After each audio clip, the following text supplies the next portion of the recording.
Start. నా పేరు రేవంత్ కుమార్. నేను జేఎంకి ఇన్స్టిట్యూట్ టెక్నాలజీ కాలేజీలో చదువుతున్నాను. కిల్ ద క్యాన్సర్ అనే ప్రోగ్రామ్ మీద నేను ఒక అవగాహన ఒక విషయం చెప్దాం అనుకుంటున్నా. ప్రస్తుతానికి 2021 కాంచెలి 2025 వరకు దాదాపుగా 10 లక్షల మంది క్యాన్సర్తో చనిపోయారు. దానికి గల కారణం ఏమిటంటే వీళ్ళు తీసుకునే జీవన శైలి మరియు ఫుడ్, దాని విషయంలో కొంచెం ఎఫర్ట్ పడి వీళ్ళ క్యాన్సర్ బారిన పడుతున్నారు. ముఖ్యంగా స్మోకింగ్ అండ్ పొగాకు, అంబరు, గుట్కా లాంటివి వేయడం వల్ల వాళ్ళకు నోటి క్యాన్సర్ కానీ, కడుపులో గడ్డలవ్వడం కానీ, ట్యూమర్. దీనికి గల కారణం ముందు మనం ఇదంతా చేయడానికి కారణం ఇది సప్లై చేస్తున్న ఈ ప్రోడక్ట్ అనేది సప్లై చేస్తున్న గవర్నమెంట్ మీద మనం ఏదో ఒకటి అధికారికంగా వాళ్లకు ఈ సమాచారం అందజేయాలి. ప్రస్తుతానికి మా ఊరు కాలేజ్ దగ్గర ఉంటుంది. ఒక పర్సన్ తనంతా చొక్కాలు, ప్యాంట్లు కుట్టుకుంటూ ఉంటాడు. తను రాత్రి నిద్రపోకుండా ఉండడానికి గుట్కా వేసుకునేవాడు. తను ఏమైందంటే రీసెంట్గా ఇవాటికి 3వ రోజు క్యాన్సర్ ద్వారా మరణించాడు. దీనికి గల కారణం ఏంటిది? నైట్ ఆయన గుట్కా వేయడం. దీని గురించి వాళ్ళకి అవగాహన లేదు. సో మనం ఇప్పుడు ఏం చేయాలంటే కిల్ ద క్యాన్సర్ అనే ప్రోగ్రాం ద్వారా ఈ ప్రజలకు మనం ఏదో ఒక అవగాహన కానీ, దానికి సంబంధించిన వివరణ, దీనికి చాలా చికిత్సలు ఉన్నాయి.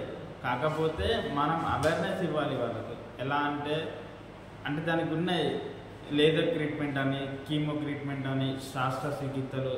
అసలు మీకు రీజన్ తెలుసో తెలియదు కానీ మనం రోజువారీగా ఉపయోగించే పసుపు ద్వారా కూడా క్యాన్సర్ని నివారించవచ్చు.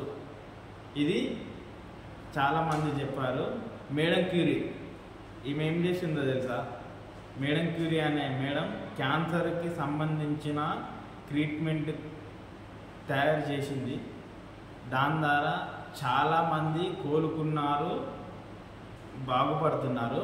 దాదాపుగా ప్రపంచవ్యాప్తంగా 69% మంది క్యూర్ అవుతున్నారు.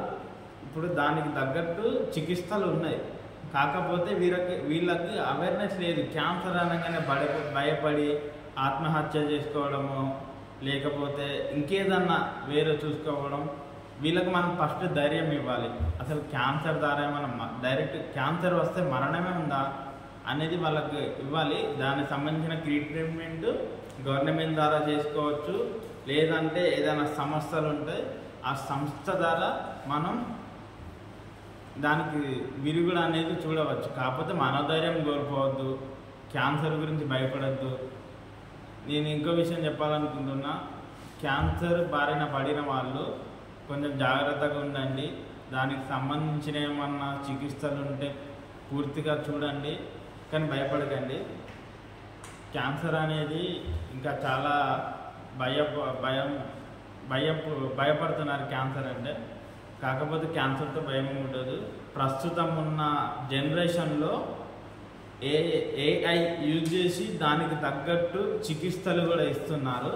సో భయపడకండి, జాగ్రత్తగా ఉండండి, ఏం కాదు.